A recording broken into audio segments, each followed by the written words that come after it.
Приветствую всех на канале Магия Песка. Мои дорогие любимые зрители, меня зовут Ольга, и сегодня для вас я сделаю отсыпочку на такую тему. Кто часто думает о вас? Кто часто вас вспоминает? Давайте посмотрим.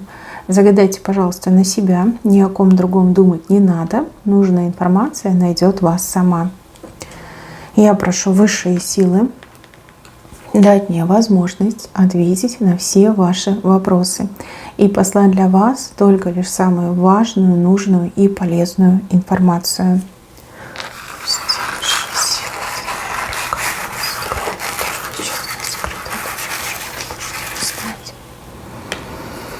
Ого.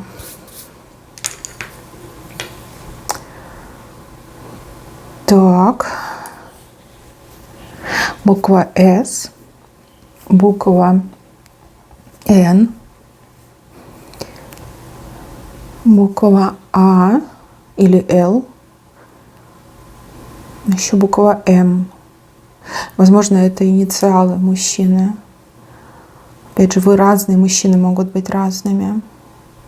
Вот те буквы, которые я назвала, мужчина под этими буквами, он буквально сам себя по кусочку рвет. У мужчины такая злость на себя, на то, что каких-то ошибок наделал, либо предал, либо вот как-то он так поступил, он понимает, что он сам виноват, он это признает внутри, но он не может это признать как паблик, да, он не может прийти к вам и признать свои ошибки, он не может перед другими людьми признать свои ошибки. То есть он все прекрасно понимает, но ему стыдно, да, либо характер такой, да, он не может признать свои ошибки. И ему так тошно, ему так плохо, вот как сыграл и проиграл, да, вот все, что было хорошего в его жизни, а хорошее это только вы были в его жизни, вот как бы сам лишился. И, конечно, он о вас думает, и, конечно, он понимает, что уже ничего не исправить. Нет, он бы мог исправить, хотя бы попытаться мог, но в силу своего скверного характера, отвратительного, отталкивающего, он даже и пытаться не будет, потому что признать свои ошибки публично он не может, не сможет.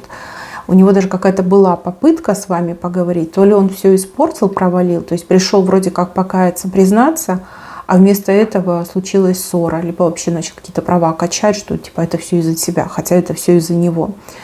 Мужчина, который действительно обидел так, что простить в принципе нельзя, хотя вы женщина добрая, и у кого-то из вас точно есть чувство к этому мужчине, вы могли бы его простить, но если бы он об этом попросил, поскольку он ведет себя, как будто бы он там царь земли, царь горы, да, конечно же, вы не будете перед ним унижаться, тем более вы уже тоже очень многое про него стали понимать. Вы уже не та доверчивая девочка, да, которая были раньше, и есть вещи, которые прощать нельзя, да, в принципе нельзя прощать. Вы очень сильно изменились за это время. Причем, знаете, вот как мне идет? Буквально в секунду из маленькой девочки превратились в взрослую умную женщину. Женщину, которая любит себя, ценит себя, не позволит себя обижать. Женщина, которая,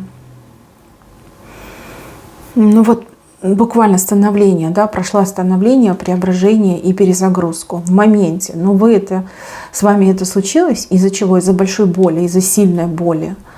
Вот момент такой был, либо вы от этой боли погибнете, либо вы в этой боли прокачаетесь и станете лучшей, сильнейшей версией себя. Вот я вижу, что вы выбрали второй вариант, и вы прокачались, вы теперь вот как амазонка, наверное, высокая, красивая, сильная, уверенная в себе.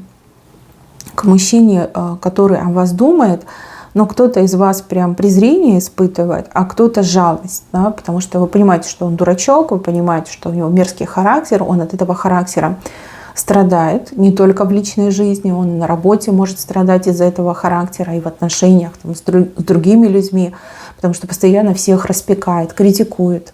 Он постоянно всех подозревает, обвиняет, считает, что люди какие-то все хотят его обмануть, что они все глупые, а он только лишь один такой вот прям свет в ночи, да, самый умный, что вот его там несправедливо обделяют, что нет ему равных, да. То есть он это транслирует, он об этом говорит, он этого не стесняется, он действительно в этом уверен. Но идеальных нет, да, и этот мужчина реально много на себя берет. Вот все неудачи в его жизни связаны с его вот этим дурным характером. У него еще какой-то вот гонор есть, что вот я звезда, а вы все вот прям земля, да, и я вас буду топтать. Откуда у него это, я не могу сказать. Но то, что он этим заражен, да, он это транслирует, это 100%. И люди, по большей части, ну буквально от него отворачиваются, знаете, как зажимают нос и уходят в другую сторону. Ну, то есть как бы с дурачком никто связываться не хочет. Вот, это есть. Вы же долго под его таким характером жили, и вы это оправдывали, что он действительно умный, да, вы думали, что ну, не может человек на себя наговаривать, да, значит, он умный. Он так еще красиво вам это все подавал. Опять же, вы были влюблены в него, и вы такая, ну да, он у меня умный. А потом, когда вы больше друг друга узнали, какое-то время прошло, вы стали понимать, что ну никакой он не умный, что это все напускное, что он, ну, как обычный человек, да, со своими там недостатками, пробелами в знаниях, ну вот просто наглый так себя подает. О чем он думает? Он думает о том, что счастье было у него в руках, но вот злая судьба, да, из-за злой судьбы он свое счастье упустил. Но с другой стороны, он прекрасно понимает, что если бы он не позволял себе какие-то непростительные вещи, то, наверное, бы ничего не упустил. Вы женщина добрая, вы действительно были влюблены в него, любили его, на многое закрывали глаза и ну, готовы даже были мириться с какими-то его недостатками. Не лезли к нему с нравоучениями, не пытались его исправить. Но он даже это в свое время не ценил. Теперь он, конечно, это ценит. Но уже как назад не вернешь. Да? Вы его не хотите видеть и точно видеть не захотите. Мысли. Ну, мыслями он все время в прошлом. Да? В прошлом, когда у вас все начиналось, когда у вас все было хорошо, когда еще вы про него не все понимали. Да? Вот туда он мыслями ныряет, как будто бы вот какие-то классные, яркие отрывки из вашего прошлого. Он их смакует, он их проживает, да, в своих мечтах, в своих воспоминаниях, да, в своих мыслях проживает. Ему даже очень часто снятся моменты вот счастья из прошлого, когда вот вы были вместе, вы куда-то там ездили, что-то делали, там, проводили вместе время, там интимные всякие моменты он вспоминает. Это есть. То есть живет воспоминаниями, сам себя ненавидит, но не сможет признать публично, да, что разрушил эти отношения. И еще, мои хорошие, когда люди спрашивают его, да, почему вы расстались, там, что произошло, даже вот его родственники, семья, он всегда вас виноватой выставляет. Ну, типа, я хороший, я святой, а вот она плохая, да, вот у нее там то, у нее там все. В общем, придумывает. И, знаете, мне вот кажется, что это никогда не исправится. Вот он каким был, таким и останется. Там уже ничего его не проймет, не прошибет. Вот и будет всегда одиночкой, будет никому не нужный, и будет винить весь мир, что он такой гений, а его типа не приняли и не поняли. Если у мужчины еще и дурные привычки, то они очень сильно усугубились у него за последнее время. То есть пошел в отрыв, уже ни в чем себе не отказывает. Ну и плюс у него дела на работе тоже пошатнулись. Будь он наемным работником, будь он там, бизнесменом, да, все пошатнулось, вы ушли, и удача от него отвернулась. Он это тоже понимает. Понимает, но вот эта гордыня, которая в нем, он такой, я еще стану на ноги, я еще добьюсь, я еще заработаю, да, пока еще в это верит. Хотя уже, знаете, сознание там стучит и говорит, ну мы пропали, да, ничего не будет. Ты обидел такую женщину, ты лишил сам себя счастья, да, вот какие-то такие вот моменты происходят. Он пытался с другой женщиной отношения крутить, но там женщина такая была, знаете, вот денег дай, а денег нет, поэтому любовь не состоялась. То есть там женщина ради денег даже могла там терпеть его выходки, да, либо его это надмерное поведение, чрезмерное. Ну, деньги закончились, и любовь закончилась, да, без денег он никому не нужен. Кто его любит? Ну, может, его любит там его мама, не знаю, папа, кто-то из семьи. Но так, чтобы Счастливым быть нет, он не счастливый человек. Так и просидит в своей гордости, как это обиженная мышка, да, которой написали в норку. Хотя никто никуда не писал, он сам себе это придумал. Ему бы лечиться, ему бы психотерапевта посещать, да, вот как-то заниматься собой, вытаскивать эту всю дрянь из себя, да, ненужная, но он как бы навряд ли пойдет. Слишком гордый, да, слишком в себе уверенный, слишком несет себя над землей. Ой, я не знаю, нужна ли вам была эта информация.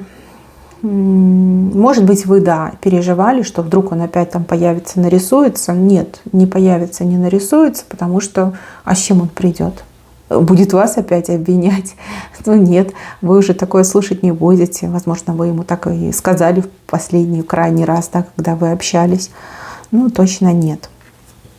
Дальше показывают мужчину. У этого мужчины какое-то странное, необычное имя, либо это не имя, но какая-то вот как кличка, не знаю, там никнейм, да, что-то необычное такое, странное. А может быть имя иностранное, кстати, да, может быть какое-то вот редкое, там национальное какое-то имя, необычное имя, необычное. У этого мужчины тяжелый развод за плечами мне идет.